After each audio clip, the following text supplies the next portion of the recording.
മോദിയുടെ കീഴിൽ ഇന്ത്യ ആർക്കു മുന്നിലും മുട്ടുകുത്തിയിട്ടില്ല, ഇനി മുട്ടുകുത്തുകയുമില്ല. പ്രധാനമന്ത്രിയെ വിമർശിച്ച് റിസർവ് ബാങ്ക് മുൻ ഗവർണറായ ഡോക്ടർ രഘുറാം രാജിനെതിരെ നല്ല ചുട്ട മറുപടി നൽകി രംഗത്ത് വന്നിരിക്കുകയാണ് മുൻ വിദേശകാര്യ സെക്രട്ടറിയായ കാൻവാൽ സിബിൽ. യുഎസുമായി ഇന്ത്യക്ക് ബന്ധമുണ്ടെന്ന് കരുതി അതിന്റെ അർത്ഥം ഒരിക്കലും ഇന്ത്യ സ്വന്തം താല്പര്യങ്ങൾ ബലി കഴിപ്പിക്കണമെന്നല്ല. ഇന്ത്യയെ ഉയർത്തിപ്പിടിക്കാൻ എക്കാലവും മോദിക്ക് കഴിഞ്ഞിട്ടുണ്ട്. ഒരിക്കൽ പോലും ട്രംപിന്റെ മുന്നിൽ മോദിക്ക് തലകുനിച്ച് നിൽക്കേണ്ട അവസരം വന്നിട്ടില്ല. മറ്റു പല രാജ്യങ്ങളാകട്ടെ ട്രംപിന്റെ പിടിവാശിക്കും ഡിമാൻഡുകൾക്കും മുൻപിൽ ശിരസ് കുനിച്ചപ്പോൾ അന്യായമായ വ്യാപാരത്തിനെതിരെ ഇന്ത്യ ഉറച്ച നിലപാടാണ് സ്വീകരിച്ചത്. തീരുവ അടിച്ചേൽപ്പിച്ച പല രാജ്യങ്ങളെയും ട്രംപ് അപമാനിച്ചു വിട്ട ചരിത്രവും അത് അടയാളപ്പെടുത്തിയിട്ടുണ്ട്. എന്നാൽ പാകിസ്ഥാനോടാകട്ടെ ട്രംപ് മൃദു സമീപനം എടുത്തതും ഇവിടെ കടുത്ത ഭാഷയിൽ തന്നെയാണ് അദ്ദേഹം വിമർശനം ഉന്നയിച്ചിരിക്കുന്നത്. അതായത് ഇന്ത്യയുടെ അന്തസ് ഉയർത്തിപ്പിടിക്കാൻ മോദിക്ക് കഴിഞ്ഞിട്ടുണ്ട്. മറ്റു പല രാജ്യങ്ങളും ട്രംപിന്റെ ഡിമാൻഡിന് മുന്നിൽ കീഴടങ്ങിയപ്പോൾ അന്യായമായ വ്യാപാരത്തിനെതിരെ ശക്തമായി ഉറച്ചു നിൽക്കുകയാണ് ഇന്ത്യ ചെയ്തതെന്നാണ് സിബിൽ ഇപ്പോൾ പറഞ്ഞിരിക്കുന്നത്. നേരത്തെ തന്നെ പാകിസ്ഥാന് 19% ഇറക്കുമതി തീരുവ പ്രഖ്യാപിച്ച ട്രംപ് ആകട്ടെ മോദിയുമായി സൗഹൃദമായിട്ട്, അതായത് അദ്ദേഹവുമായി സൗഹൃദം ഉണ്ടായിരുന്നിട്ട് പോലും ഇന്ത്യക്ക് മേൽ 50% തീരുവ ചുമത്തിയെന്നും അതുപോലെ തന്നെ ട്രംപുമായി ഫ്രണ്ടാണ്, അതായത് തന്റെ ഫ്രണ്ടാണ് എന്ന് മോദിയുടെ മുഖത്തിന് കിട്ടിയ വലിയൊരു അടി തന്നെയായിരുന്നു എന്നതാണ് ഡോക്ടർ രഘുറാം രാജൻ വിമർശിച്ചത്. എന്നാൽ ട്രംപിന്റെ തീരുവ നയങ്ങളും സൗഹൃദവുമായി തന്നെ അതിന് യാതൊരുവിധ ബന്ധവുമില്ല എന്നും ഇവിടെ സിബിൽ എടുത്തു പറയുകയും ചെയ്തു. അമേരിക്കയുടെ താല്പര്യങ്ങൾക്ക് അനുസരിച്ചുകൊണ്ടാണ് ട്രംപ് പകരം തീരുവ പ്രഖ്യാപിച്ചത്. അതിന് സൗഹൃദവുമായി തന്നെ യാതൊരുവിധ ബന്ധവുമില്ല. ഏറ്റവും അടുത്ത സുഹൃത്ത് രാജ്യങ്ങൾ പോലും ട്രംപ് ഏകപക്ഷീയമായ കനത്ത് തീരുവ അടിച്ചേൽപ്പിക്കുകയാണ് ഉണ്ടായത്. അവയിൽ പല രാജ്യങ്ങളും അദ്ദേഹം അപമാനിക്കുകയും അവരെ ഇല്ലാതാക്കുന്ന തരത്തിലേക്കുള്ള ചില പ്രവർത്തികൾ ചെയ്യുകയും ചെയ്തിട്ടുണ്ട് എന്നും സിബിൽ ഇവിടെ വ്യക്തമാക്കുകയാണ് ചെയ്തിരിക്കുന്നത്. പാകിസ്ഥാനെ പോലെ ഇന്ത്യയും വഴങ്ങാത്തതാണ് ട്രംപിനെ അസ്വസ്ഥനാക്കുന്നത്.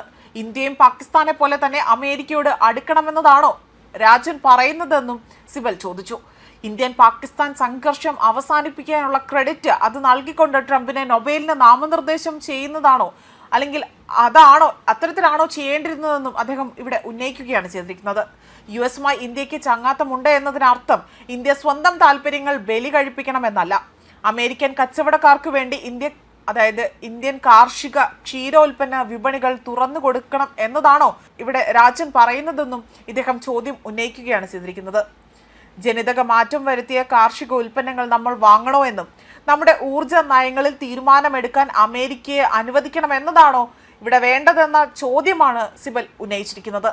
പകരം തീരുവ വിഷയത്തിൽ പ്രധാനമന്ത്രി നരേന്ദ്രമോദിക്കും അമേരിക്കയുടെ നിലപാടുകൾക്കും എതിരെയായിരുന്നു നേരത്തെ തന്നെ ഡോക്ടർ രഘുറാം രാജൻ വിമർശനം ഉന്നയിച്ചുകൊണ്ട് രംഗത്ത് വന്നത്. അമേരിക്കയെ വിശ്വസിക്കാൻ പറ്റാതെയും കഴിഞ്ഞ 20 വർഷത്തിലേറെയായി തന്നെ ഒപ്പം നിന്നിട്ടും ഇന്ത്യക്ക് നിരാശയാണ് ഫലമെന്നും അദ്ദേഹം പറഞ്ഞു. പാകിസ്ഥാന് 19% മാത്രം ഇറക്കുമതി തീരുവ പ്രഖ്യാപിച്ച ട്രംപ് ഇന്ത്യക്ക് മേൽ 50% അടിച്ചേൽപ്പിച്ചു. ചൈനയ്ക്ക് ചുമത്തിയതിനേക്കാളും കൂടുതലാണ്. പ്രധാനമന്ത്രി നരേന്ദ്രമോദിയുടെ മുഖത്തിന് കിട്ടിയ അടിയാണിത്. എവിടെ കൊട്ടിഘോഷിച്ച മോദി ട്രംപ് സൗഹൃദം എന്ന ചോദ്യമാണ് ഉയർത്തുന്നത്. ഇന്ത്യയിൽ പ്രതിപക്ഷ പാർട്ടികളും ഇത് തന്നെയാണ് ചോദിക്കുന്നത് എന്നതായിരുന്നു രാജൻ പറഞ്ഞത്. അതേസമയം Chicago council on global affairs സംഘടിപ്പിച്ച സംവാദ പരിപാടിയിൽ സംസാരിക്കുമ്പോഴായിരുന്നു രഘുറാം രാജൻ ഇത്തരത്തിലുള്ള വിമർശനങ്ങൾ ഉന്നയിച്ചത്. 50% തീരുവ ഇന്ത്യയിൽ ഒട്ടേറെ വ്യാവസായിക മേഖലകളിൽ തിരിച്ചടിയായെന്നും ചെറുകിട ഇടത്തരം സംരംഭങ്ങളാണ് കൂടുതൽ പ്രതിസന്ധിയിലായതെന്നും അദ്ദേഹം ഇവിടെ എടുത്തു പറയുകയാണ് ചെയ്തത്. ഒരു വശത്ത് ഇന്ത്യക്ക് വമ്പൻ തീരുവ ചുമത്തി ട്രംപാകട്ടെ മറുവശത്ത് ഇന്ത്യയുമായി പ്രതിരോധ സഹകരണത്തിന് ശ്രമിക്കുകയാണ്. 1970-കളിൽ പാകിസ്ഥാനോട് കൂടുതൽ അടുക്കുക അതിനായി തന്നെ അമേരിക്ക ശ്രമം നടത്തി. 1971-ലെ യുദ്ധത്തിൽ അമേരിക്ക പാകിസ്ഥാനോടൊപ്പം നിന്നപ്പോൾ ഇന്ത്യയെ പിന്തുണച്ചത് സോവിയറ്റ് യൂണിയൻ ആയിരുന്നു. 25 വർഷം ഇന്ത്യ സോവിയറ്റ് ക്യാമ്പിലായിരുന്നു. ഏറെക്കാലം എടുത്തുകൊണ്ടായിരുന്നു ഇന്ത്യ അതിൽ നിന്ന് പുറത്തു കടന്നത്.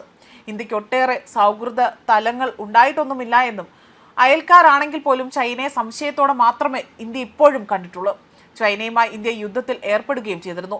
ചൈനീസ് നിഷ്പക്ഷങ്ങളെ, അതായത് അവിടെ ഉണ്ടായിരുന്ന വലിയ രീതിയിലുള്ള നിക്ഷേപങ്ങളെല്ലാം സ്വാഗതം ചെയ്തിട്ടുണ്ടെങ്കിൽ പോലും ചൈനയെ അമിതമായി തന്നെ ആശ്രയിക്കാൻ പോലും ഇന്ത്യ താല്പര്യം കാണിച്ചിട്ടില്ല എന്നതും മറ്റൊരു വസ്തുതയാണ്.